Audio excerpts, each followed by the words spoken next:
Hi, in this video we are going to texture map a quadrilateral, modify its vertices and see what happens with the texture, how it deforms following the deformation of the quadrilateral. The program starts with a vertex shader.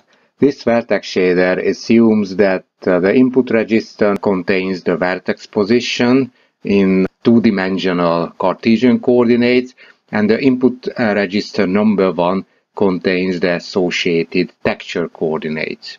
The output of this vertex shader is the textured coordinate, which will go through the fixed function pipeline, and it will be interpolated during the introduction of new points and rasterization. The vertex shader program just copies the input texture coordinate to the output texture coordinate and transforms the input position to normalized device space by executing the model view projection transformation. The fragment shader program is here. It gets the interpolated texture coordinate, and it is responsible for computing the pixel color. And the computation means that we look up the texture at the given texture coordinate via a texture sampling unit called texture unit. This texture sampling unit is a uniform variable, so it should be set from the CPU before the drawing procedure is started.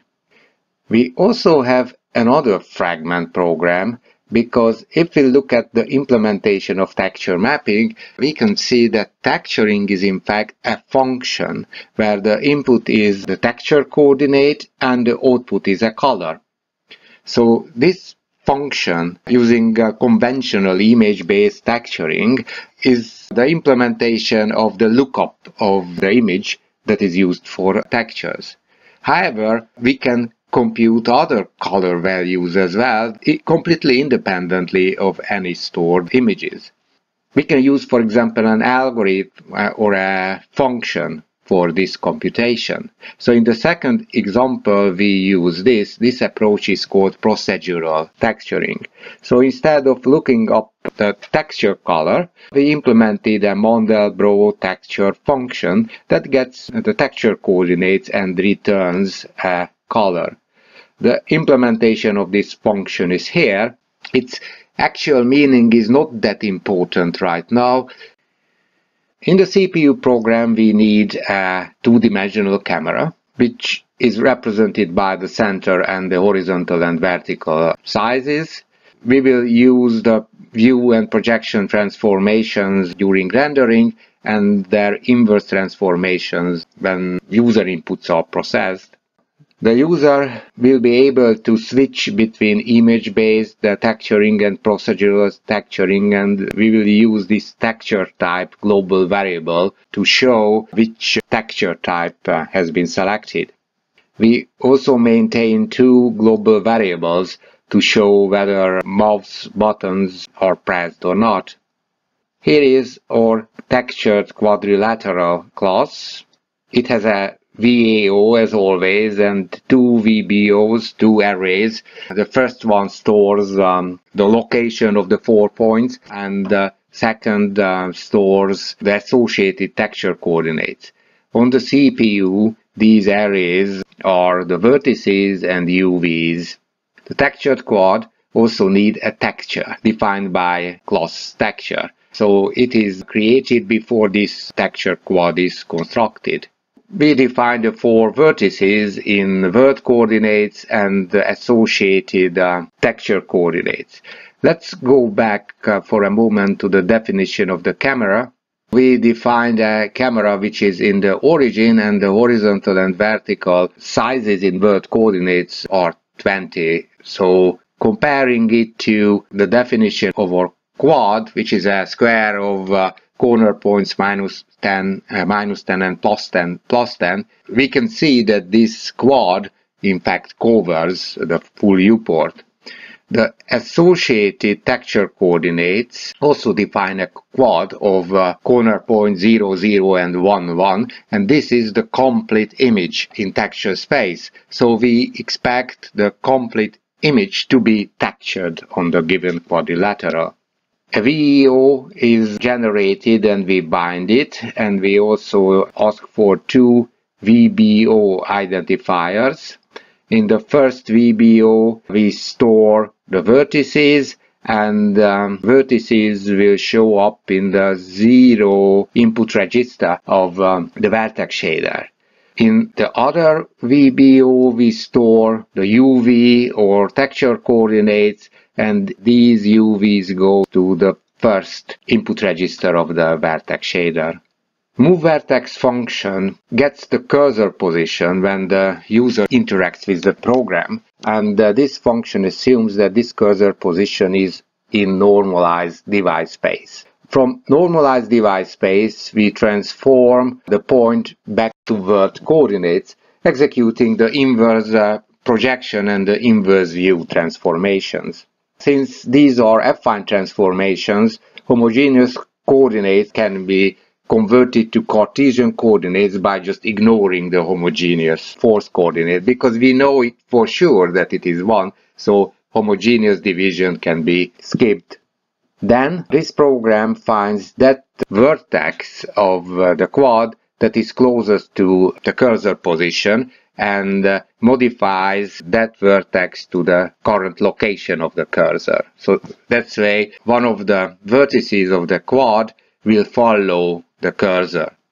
Executing these steps, the definition of our object, the quadrilateral, has changed, so the modified data are copied to the VBOs storing the vertex information. Note that we do not modify the texture coordinates because we didn't touch that information. The drawing function first computes the model view projection transformation, which doesn't have model transformation part in this particular example. We can have two programs depending on the selected texture type. In both cases, the model view projection transformation should be set, but the texture sampling unit that is responsible for filtering and accessing the image texture is needed only if image-based texturing has been selected. The VEO is bombed and the content of the VBOs is sent down the pipeline. We have 4 vertices, and these 4 vertices form a quad called triangle fan. A quad is a collection of 2 triangles. A pointer to the textured quad is a global variable. On initialization, we set up the virtual world and also user controls. It starts with the definition of a pop-up menu. So first we create a pop-up menu where the parameter of this creation is a function address, which will be the callback function of the pop-up menu. So this function will be called whenever the user selects one of the items of the pop-up menu. The selected item ID will be given as an option in this function, and based on that option we control the texture type parameter. Immediately, the GPU program corresponding to the given texture type is activated. There are 2 menu items associated with this pop-up menu with text like image texture and procedural texture and option parameters associated with the events that the user pressed these menu items. This pop-up menu can be activated with the right mouse button. The viewport is selected as the full application window. Then we create a texture based on a path name or a file name that is image stored in BMP5 format. Let's see the texture class implementation. So this constructor is called, which calls the create function. The create function is here. It loads the BMP file into an image array and then creates the texture on the GPU. The texture is a resource, so first we need a resource ID, very similar to VAOs or VBOs. So we ask for a texture ID, and bind this texture, because this texture will be modified by the subsequent functions. First, the image is copied to the texture, and we also select the texture filtering parameters, and these parameters by default are the bilinear interpolation, both in the case of minification and magnification. With this texture, the textured quad is constructed. We are going to have two GPU programs. The vertex shader is the same in both cases, but the first one executes normal image-based texturing and the second procedural texturing. With the use function, we can select that GPU program that is going to run. In the onDisplay function, the application window is cleared and our quad is rendered, and in order to execute double buffering, the two buffers are swapped. When the user moves the mouse with left button pressed, the input pixel coordinates are converted to coordinates in normalized device space, and the quad's moveVertex function is called. Remember, this function makes one of the vertices of the quad follow the cursor movement. And when the user presses or releases the mouse buttons, we just store the status in global variables. So basically that's it. Let's see how it works. So we have a quad. We can modify the vertices by clicking nearby. As a result, the quad is transformed and the image textured onto the quad follows the deformation. We can also select another texturing based on the procedural approach, when instead of the image we see a Mandelbrot set textured on the quadrilateral, very similarly to the texturing of the image.